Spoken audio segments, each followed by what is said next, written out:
created the financial crisis. It'll last for years, and we're all paying the price. As a country, we're at least 5% poorer.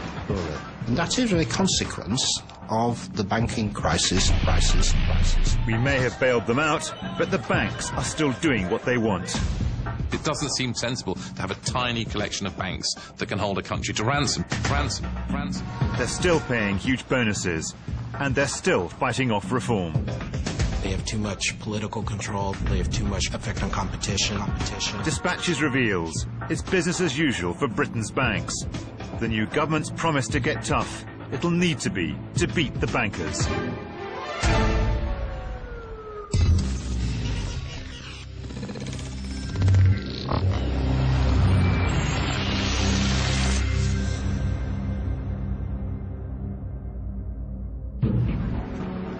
As taxpayers, we've poured more than £1 trillion into bailing out Britain's banks. But that's just for starters.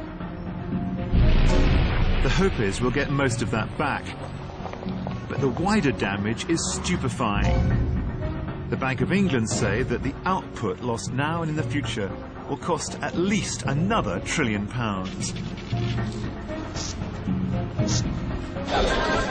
The austerity, the spending cuts and tax increases that lie ahead have one principal author: the banks. But while we confront a decade of austerity, banks and bankers are reveling in a new prosperity. Rescued by taxpayers, they're back, making astonishing profits, buying and selling the very financial products that caused the biggest banking crisis in living memory. That's why a working paper circulating inside the Bank of England right now warns that without radical reform, a second crash is close to inevitable within 10 years.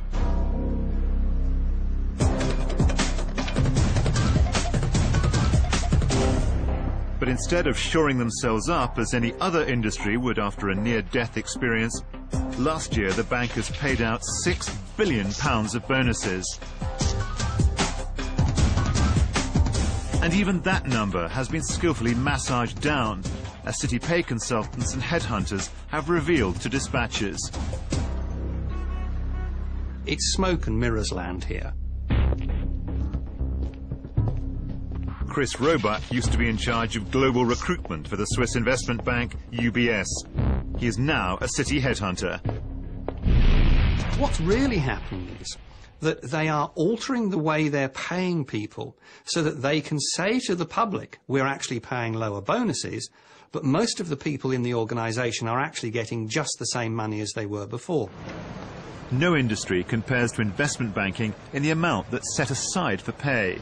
Typically 40% of the money that's made, an extraordinary industry norm. All that has changed since the crash is the balance between bonus and base pay. Barclays, what they've done is they've significantly increased the base pay of some of their people, which means when the figures come out, the proportion that's bonus has actually dropped. Other pay insiders confirm what is an open secret. When I'm talking with my clients about different options, always in the background is public awareness or public perception. Sean Springer advises banks on what they should pay to get the people they want. The fact is, it hasn't changed. The basic salaries, which, shall we say, an individual earning £1 million was get £100,000 basic salary and £900,000 bonus. Today, they're getting £300,000 basic salary and a £700,000 bonus. I don't think it's unreasonable to say that the status quo was worn out. Jonathan Chapman is a leading expert on City Pay. Faced with saying no to pay demands or disguising them, he says, bank managements have plumped for disguise. A managing director in an investment bank might typically get a base salary of £150,000. Now that has increased. We're seeing numbers of anywhere between £350,000 and £450,000 for base salaries. All they've done is adjusted down bonus pools slightly to pay for that. So if it gets them a better deal with the regulator or better relationship to meet certain regulatory requirements, then of course they're going to do that.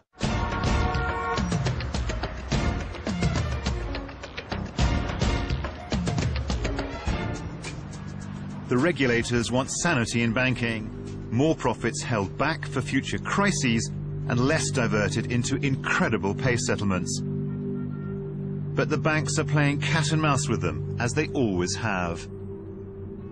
It's a dangerous game for us all. The way bankers and traders were paid, are still paid, is that they have an incentive to take a huge amount of risk. And if things go right, they pocket the profits and the bonuses. And if things go wrong, the worst that happens to them is they don't have that bonus. Nouriel Roubini, a former advisor to President Bill Clinton, was one of the few top economists to warn the crash was coming. He finds today's lack of changeover pay terrifying. Either way, the public loses and the bankers do well. And that's a distorted system that actually leads to the kind of financial instability and crisis that is becoming severely damaging. The problem with these guys is that a lot of them have just got into the mindset where you pay mega salaries and everybody else is doing it, so it must be all right. Bankers constantly told the former chancellor banking is so special they have to pay top prices for what they consider top talent. No other business in the world would reconcile themselves to that. In fact, most businesses are always looking at a way of cutting costs or saying to the staff, no, we're not going to pay you all this money. It's a cultural change that's needed in the banking industry, and, you know, frankly, I don't see too much sign of it happening.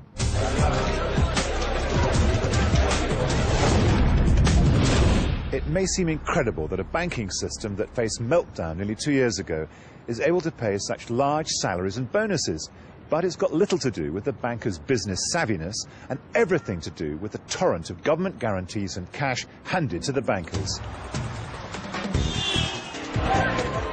Just take the most recent profit figures. Barclays' first quarter profits, 1.8 billion, up 40% on last year. HSBC doesn't release quarterly profits, but says they were very good. And Lloyds repeats that things are on the up. And even loss-making RBS report that in the same quarter it made an operating profit for the first time since the crisis began. £713 million.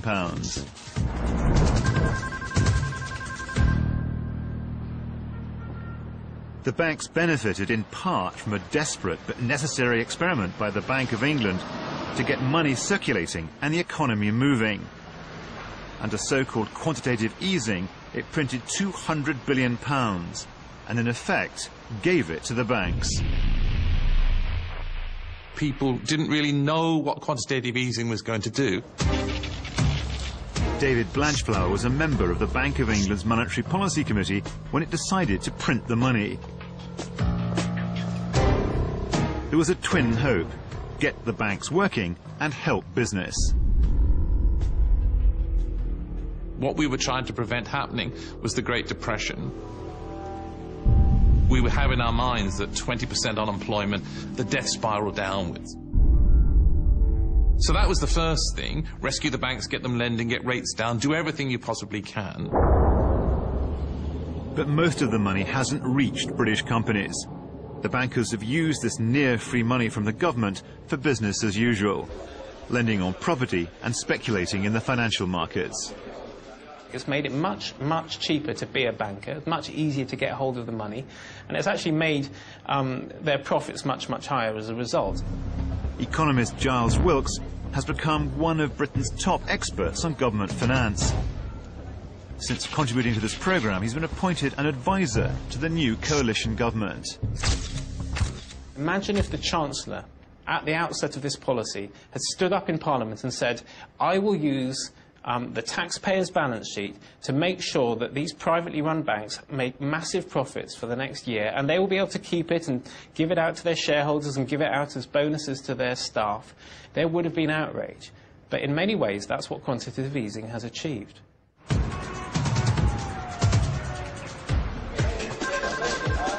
British banks portray themselves as world-beating financial alchemists. But the bailout, the near-free money from the Bank of England, the guarantee that government will bail them out if they go bust, hasn't shaken their opinion of themselves. These are people who sit at desks in front of television screens two telephones in their hands, shouting at each other. They, on the whole, think that they're quite talented. Paul Miners made his fortune in the city, and until 4 weeks ago was city minister in the last government. The banking industry actually has received more state aid than any other industry in the UK economy. When we talk about state aid, we tend to think about farming and agriculture, and we think about the defence industry. But the industry which has received more state aid than any, through the guarantee that they won't be allowed to fail, a guarantee for which they pay no premium, is the banking industry. Easy profits, personal fortunes, not all that hasn't changed. In the run-up to the crash, extreme risk was the currency of success.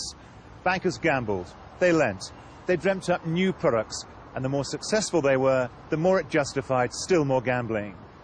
The key to these bets were financial derivatives, products so complex that bankers could hide how risky they were. Almost 2 years on, they're still playing this lethal form of bankers' roulette.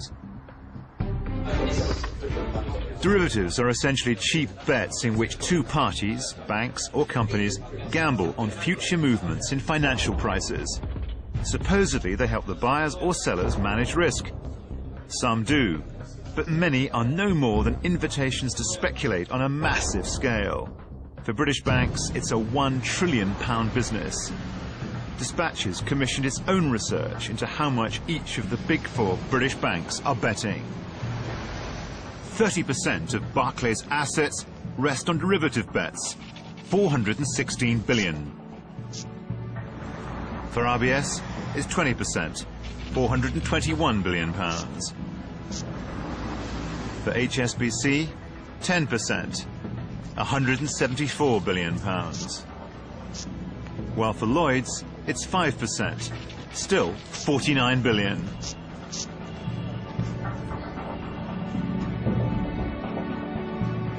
This is £1 trillion of risks, some tiny, some huge.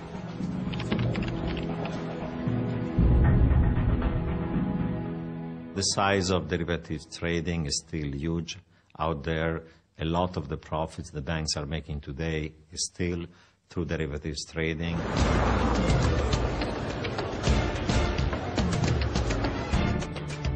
A recent IMF working paper describes how the world's top 10 banks, including RBS and Barclays, have taken advantage of the freewheeling shadow world of derivative trading to do what would otherwise be impossible. Together, the 10 have risked $1.6 trillion of money they don't have. That's £1.1 trillion. The IMF don't say it, but one mistake and this behaviour could trigger a second panic.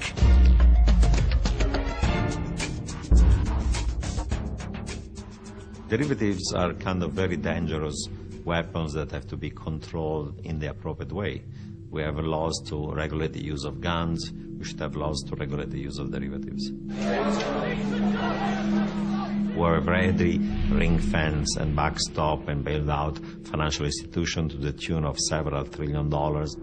That's why it's so important to do the policy change that are going to avoid the next crisis. We were barely able to afford this crisis. We cannot afford another financial crisis. At that point, you could have another Great Depression if that were to happen.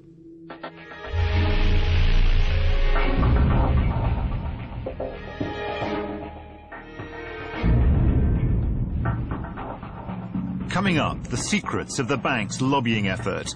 Dispatches reveals how and how much the City of London Corporation spends on promoting the UK financial services industry. And we unveil new research that questions how much the banks contribute to British society. The story the industry itself has been telling is a story about social contribution, which presents finance as the goose that lays the golden eggs.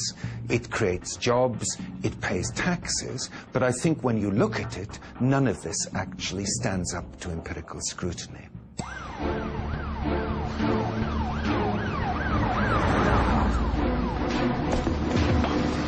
For more than a decade, British banks and big finance have told us they're special. They're world beaters. They can make money out of money. They're a race apart. This is an era that history will record as the beginning of a new golden age for the City of London. And I want to thank all of you for what you're achieving.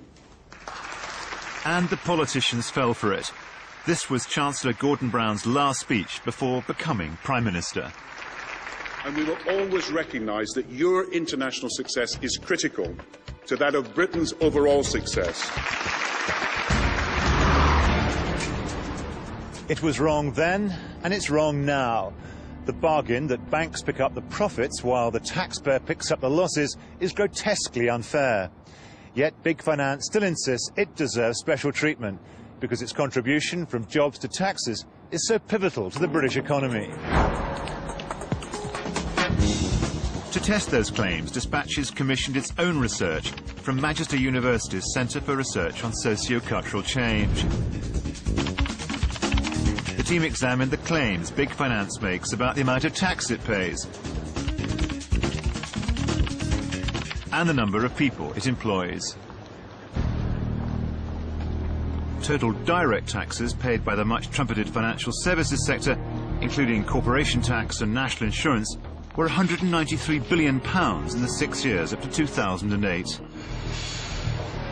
But the untrumpeted manufacturing and productive industries paid almost twice as much, £378 billion. Financial services are significant, but not so much they should put everything else in the shade. Check the figures and put them in context and see things are not quite as they appear to be.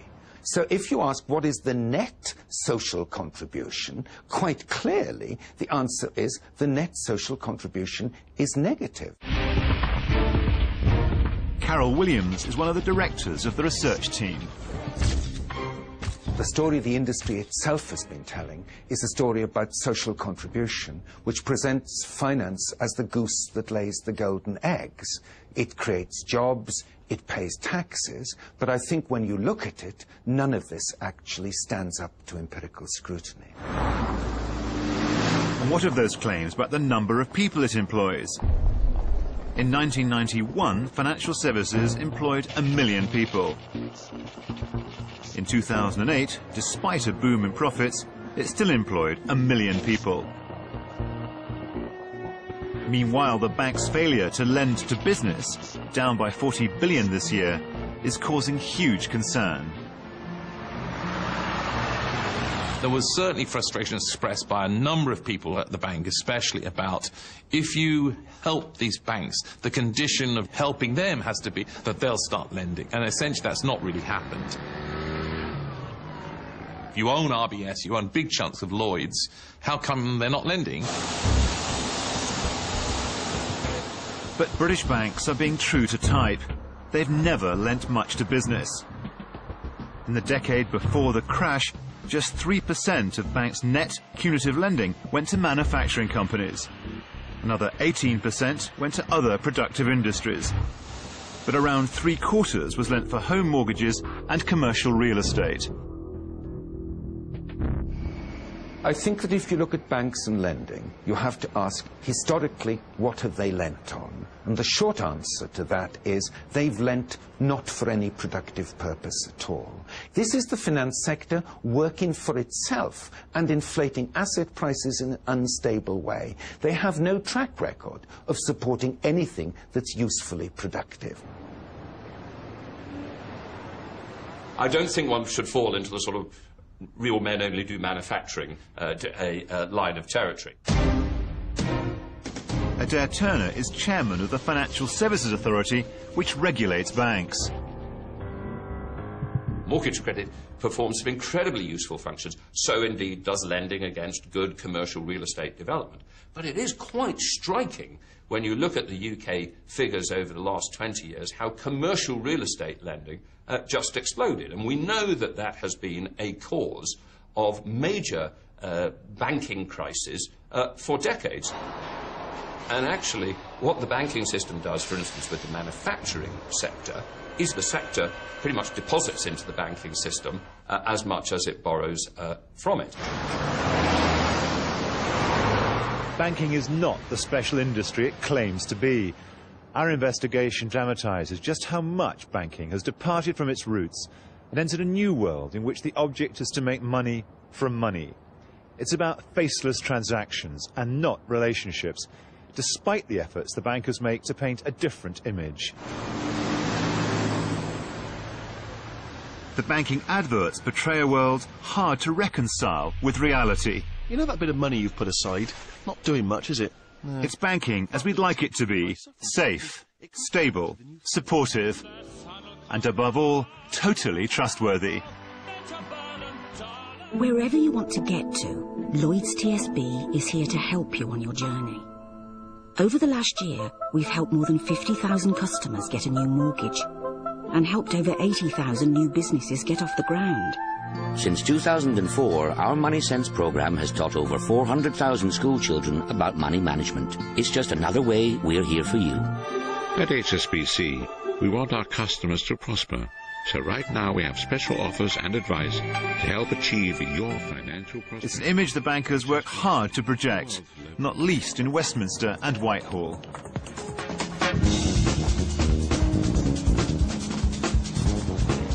The self-confidence of the city after what we've lived through is extraordinary, as if nothing had happened. It sees itself as Britain's champion industry, mysterious, rich, and super successful. It is, you know, a very strong myth and a very strong part of international identity. British investment banking, dear boy, is always the best. The British fell in love with being the world leader of exporting financial services because it looked like, you know, Eurovision Song Contest or England in the World Cup. Hey, we got a world beater. An American economist living in the UK, Adam Posen is an external member of the Bank of England's Monetary Policy Committee. Have we been tough enough with the British banks? Probably not. We've been tougher than, say, the U.S. was and certainly than Germany's been. And by nationalizing, you forced some costs on shareholders and some costs of management, which was right. But tough enough in the sense of really making them change their business models, making them fully accountable for what happened, breaking up their cozy relationships and their privileged positions? No. Privilege remains undimmed. We all face tax rises and decimated public services to pay for the banking crash. But when bankers ring the Chancellor to press their case, he takes the calls, personally. When I announced the bankers' bonus tax in the pre-budget report last year, I received lots of calls, actually, from lots of bankers, and curiously, they appeared to be speaking from one script, which rather suggested that there was some degree of collusion beforehand.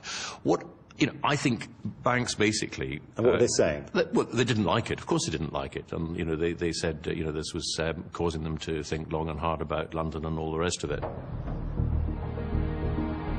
As the banking crisis intensified in May 2008, the then government launched an inquiry into the city's future. Every member of its government-appointed membership had a background in finance. Its chairman was Sir Vin Bischoff, now chairman of Lloyds. Despite the banking crash, it concluded that almost nothing should change. This is finance reporting on finance.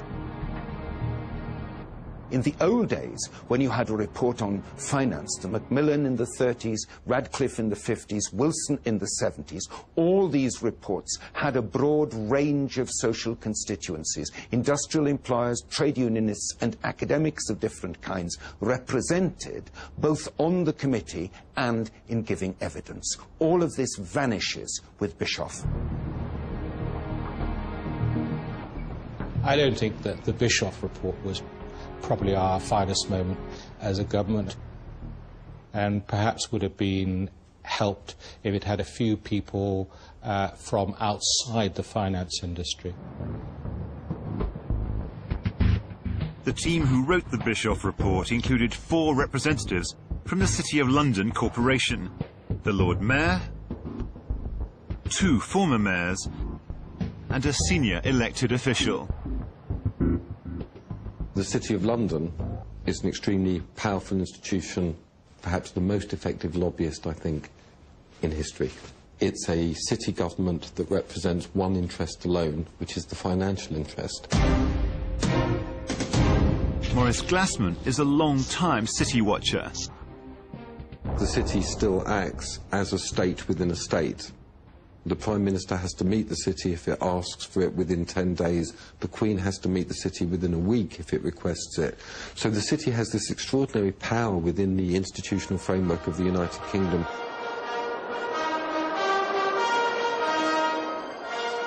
Best known for its quaint ceremonial and with its roots in the medieval guild system, the Corporation of the City of London is in fact a local council like no other. It's part elected by residents, part by representatives from city firms, part paid for by the business rate, part by private income. It's the local authority that provides public services inside the historic square mile, and a voice for big finance, including the banks. A public institution with private money, a potent mix. There's no other public institution in Britain that has the resources that the Corporation of London has, undeclared assets that it owns that are absolutely unique in our country. So it can afford to promote its interests in that way. And the accounts of those undeclared assets, which pay for much of the city's lobbying for finance and the banks, are not made public. But an ex-councillor offered to show us what was in them. We have seen his return to the throne, before which every knee shall bow and every tongue confess that this is Jesus the Lord. William Taylor, an Anglican priest, sat on the City of London Council for a total of 5 years. I watched it at work very closely. I went to the dinners and I saw the lobbying functioning effectively. The Corporation of the City of London sees its role precisely to advocate the interests of the banking system. The body of Christ. William Taylor has shown dispatches accounts of what is known as the city's cash, the confidential records of the income and expenditure from the city's vast and historic property empire.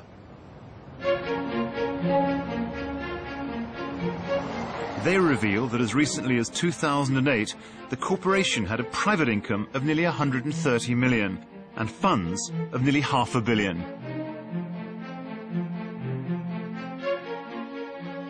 Nearly 8 million was spent on the Lord Mayor, who boasts a diplomatic passport to help promote UK finance. Another 3 million is spent on undisclosed economic development and policy initiatives. The city's cash is used as a large expense account to resource particular pieces of lobbying that the city wants to pursue. The City of London does pay think tanks to produce reports and to run events. It has an office dedicated to keeping an eye on what's going on in Parliament and lobbying national politicians. It's a very well-resourced lobbying institution.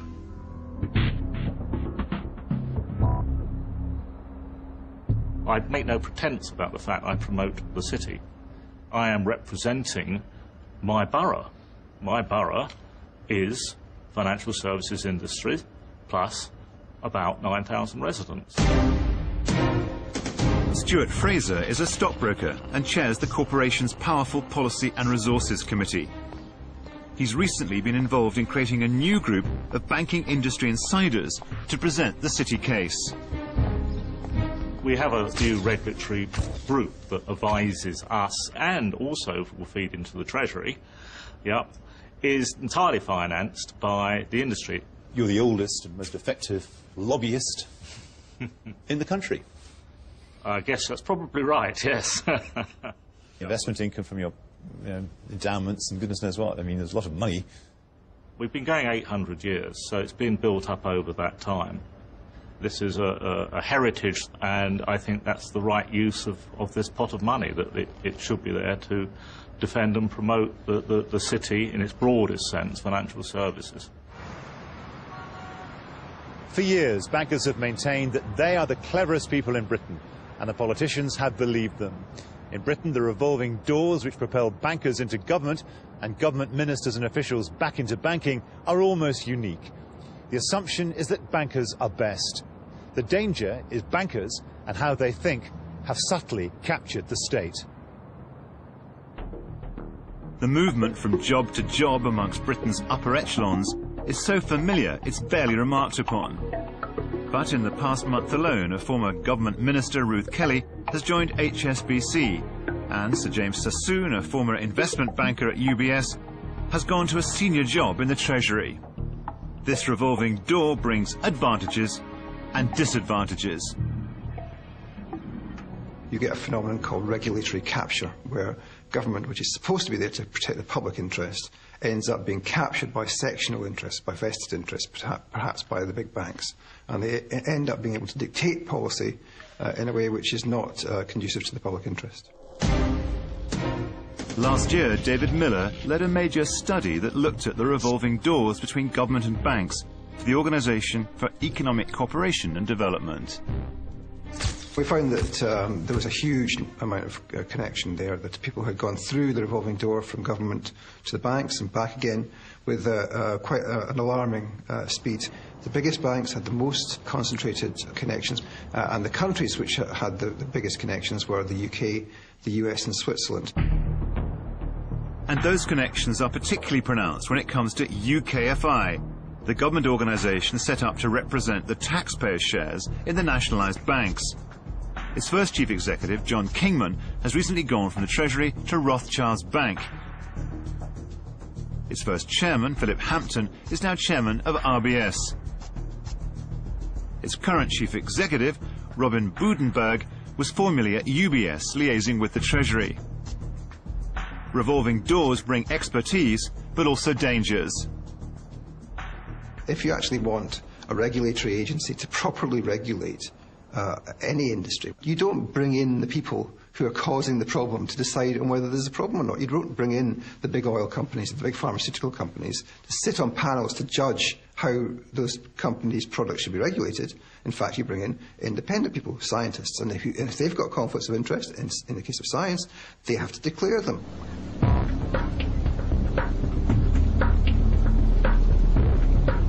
Coming up, the new government says it will get tough on the banks, but it's got a fight on its hands. These banks are too complex and too large to be managed.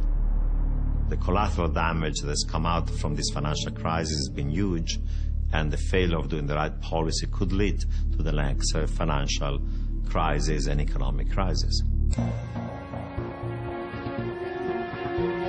Despite the crash, the banks have fought off radical reform. Nothing can be done without international agreement, they argue. They know that international consensus for anything radical takes decades. But spinning things out so that as little as possible changes is unbelievably dangerous. The banks still pose an existential threat to Britain. They still lend 50 times more cash than they have, and they lend 5 times more than Britain produces in a year. That's why within the Bank of England there's so much concern there might be another crash, and next time round the country simply couldn't afford the consequences. Something must change. In the heart of the City of London, opposite the Bank of England, stands the Mansion House, the Lord Mayor's official residence and banqueting hall. We could not be more pleased to have Paul Volcker as our guest. Today, the Mayor is hosting a lunch for the man leading the case for reform in the United States. Paul Volcker, the 82-year-old former chair of America's Federal Reserve and President Obama's advisor on banks. What is all this elaborate financial system that built up over the last 10 or 20 years contributing to the welfare of our nations, contributing to the economy, contributing to productivity? Paul Volcker thinks that the banking system has to come back to earth. Banks should be split into those that serve customers and businesses and those that gamble clients' money in derivatives, what bankers call proprietary trading. Stop that, and you close down the weakest link in the chain. And I think other people are in trouble too, so thank you for having me. Is it business as usual, or back to business as usual? Well, I think there's some tendency in the market to go back to business as usual, and that's a very dangerous tendency that has to be resisted, or I think we will end up in an even bigger financial crisis if we don't repair some of the structural faults in the present system. It's evident to you, it must be evident that it can't go on as it has done, yet it seems to be going on. Well, in the short run, if you're making a lot of money, you like to continue to make a lot of money, and the banks that I visualize, yes, they'll be dealing with consumers, they'll be dealing with businesses. They're central institutions for big businesses, small businesses. They are central institutions for making payments all over the world and holding the global economy together. The distinction is between essential customer-related services and purely proprietary speculative activity. And that's the division? That's the division. I do think it's important, or I wouldn't be pushing it. Volcker's proposal for the future of global finance is one of many. There are proposals to levy a tax on bank profits to build up an insurance fund, to raise banks' capital reserves, and to make derivative bets transparent by putting them on an open market. I think those are the toolkit of things that we can do, and almost certainly the correct answer is going to be not, as it were, one silver bullet out of that toolkit, but a combination of those.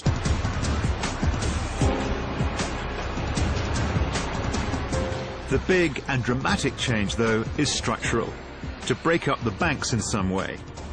Dispatches understands that recently the Bank of England's most senior officials have started to think in this way. Adam Posen is an external member of the Bank of England's Monetary Policy Committee. If the banks are too big, they have too much political control, they have too much effect on competition, and they are too hard to understand and follow. We've set up at a minimum a far less efficient and competitive system than we should have. And we probably have set up vulnerabilities in the next crisis. I would take the banks that are currently nationalized or part nationalized, and I would break them into smaller pieces. They're too complex and too large to be managed, therefore I'm in favor of breaking them up. Even people who disagree with Paul Volcker on detail want to see Britain with more and smaller banks, both so they're no longer too big to fail and to provide more choice for borrowers. The lack of competition and therefore the reduced choice in the banking market is a problem in our country. 4 big banks is rather like having, 6 big utility companies. It's not enough. For the man in the street, for the public, I think more competition would be good. It doesn't seem sensible to have a tiny collection of banks that can hold a country to ransom. New entrants like Virgin and Tesco and Santander can become a more significant force. I think we could do as much good by encouraging new banks in as breaking up the large banks, although I think it's a fact of life that separating Royal Bank of Scotland from NatWest or separating HBOS from Lloyds would at this stage still be a relatively simple and straightforward exercise if we felt that was necessary in order to increase competition. But Labour in power was split over what to do, and on top, cowed by big finance's threats. Now the coalition government is setting up a banking commission to advise on what to do. Why should it be any more determined? The coalition agreement is quite explicit. The purpose of this commission is to look at the separation of retail and investment banking. That's our terms of reference. How we do that, over what time frame, whether you do this nationally or internationally, that kind of issue we have to pursue. But that is the clear direction in which we're going. The banks have had a hell of a kind regime over the last 30 or 40 years. The banks have virtually captured the state, and now you're going to prise their hands off that control. Well, certainly there was a great deal of complacency in government. I sometimes called it the pact with the devil. It suited both sides. The banking system expanded the way it wanted, the government got its tax revenue, and that suited both of them, and there was no wish to confront the uncomfortable realities that were building up. But we've now had this crisis. We now look at the problem in a completely different way. British finance is a double menace. It threatens us with another financial Armageddon at the same time as it shamefully neglects British business. As our own research has shown, British banks direct money into property and derivative trading, but not into British business and entrepreneurship. We asked the big four British banks to give interviews for this film, but they all declined.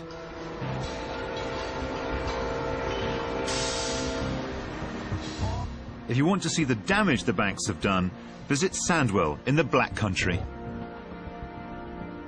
The recession the banks have caused has hit this area hard, and now the banks are largely missing as companies struggle to get back on their feet.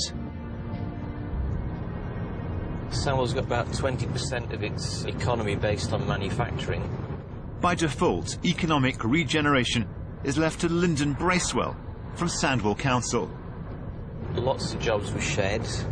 Our unemployment rate, the job seeker allowance count, has gone up 89%. Through to its peak in January. Total unemployed is about 14,000.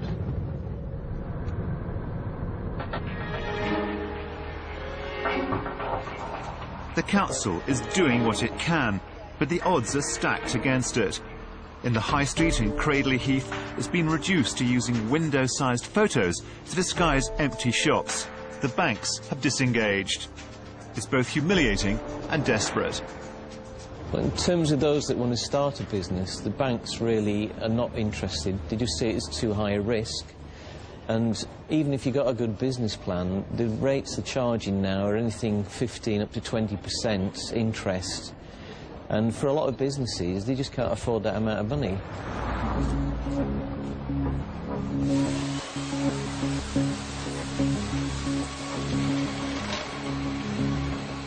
Rod Late's company splits steel for, amongst other things, precision springs, mostly for the car industry. It's a typical bedrock British manufacturing firm, largely shunned by banks. The rhetoric from the banks that they are socially responsible and that they are making loans, it doesn't hang very well with us. The company is trapped. Its existing business lines are being pounded. The classic case for finance is to lend to enterprise. Vincent Cable vows to make that case stick. But how? What are your early ideas about how you will get banks to lend? Well, there's no simple answer. I mean, it was very clear that the banks ran rings around the last government, despite the fact that the government owned the majority of the shares of RBS and a very substantial stake in the Lloyds Group. The banks continued pretty much as before. They were set rules which were actually legally binding, that were just cheerfully ignored. We've got to be tough in dealing with it. Banking systems are not products of nature. They are shaped by people and governments, because as we've seen, it's people and governments that stand behind them. So far, the banks have shaped the system as they want. The next 12 months are decisive, a short window of opportunity for us to shape the system as we want. And what we need is more banks, transparent banks and safer banks that really contribute to the British economy. It's as simple as that. The question is whether the government has the bottle to do it.